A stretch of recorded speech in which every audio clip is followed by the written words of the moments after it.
السلام علیکم ورحمۃ اللہ وبرکاتہ۔ دوستو، آج کی ویڈیو میں ہم آپ کے ساتھ دو اہم علمی اور ملی خبریں شیئر کریں گے۔ ایک طرف جہاں دیوبند کے ایک سپوت نے بین الاقوامی سطح پر ہندوستان کا نام روشن کیا ہے، وہیں دوسری طرف ملت کے اکابرین نے ایک عظیم روحانی خلا پر تعزیت کا اظہار کیا ہے۔ سب سے پہلے بات کرتے ہیں عالم اسلام کی مشہور علمی شخصیت حضرت مولانا مفتی ڈاکٹر یاسر ندیم الواجدی صاحب کی۔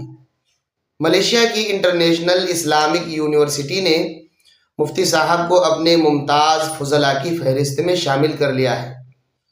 یہ اعزاز مفتی صاحب کی برسوں کی علمی محنت، دینی بصیرت اور ان کی گراں قدر خدمات کا اعتراف ہے۔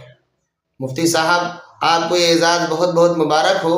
اللہ تعالیٰ آپ کے علم و عمل میں برکت عطا فرمائے اور آپ کو دین کی مزید خدمت کی توفیق عطا فرمائے، آمین۔ دوسری جانب حال ہی میں دنیا اسلام کی عظیم روحانی شخصیت مولانا پیر ذوالفقار احمد نقشبندی صاحب کے انتقال پر تعزیت کا سلسلہ جاری ہے۔ اسی سلسلے میں مولانا محمود مدنی صاحب اور مفتی محمد سلمان بجنوری صاحب تعزیت کے لیے پہنچے۔ ان اکابرین نے مولانا پیر ذوالفقار احمد صاحب کے جانشین مولانا حبیب اللہ نقشبندی صاحب سے ملاقات کی اور گہرے دکھ اور غم کا اظہار فرمایا۔ پیر ذوالفقار صاحب رحمۃ اللہ علیہ کی رحلت امت مسلمہ کے لیے ایک بڑا نقصان ہے، جس کی تلافی دعا اور ان کے نقش قدم پر چل کر ہی ممکن ہے۔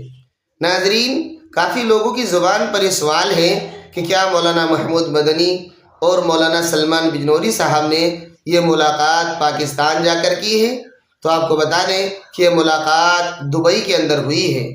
اللہ تعالی ہمارے تمام اکابرین امت کو سلامت رکھے، ان کا سایہ ہم پر تعدیر قائم فرمائے اور ہمیں اپنے بزرگوں کے نقش قدم پر چلتے ہوئے دین کی خدمت کی توفیق عطا فرمائے۔ ناظرین، اگر آپ کو یہ ویڈیو پسند آئی ہو تو اسے خوب شیئر کریں اور کمنٹس میں اپنی دعاؤں کا اظہار ضرور کریں۔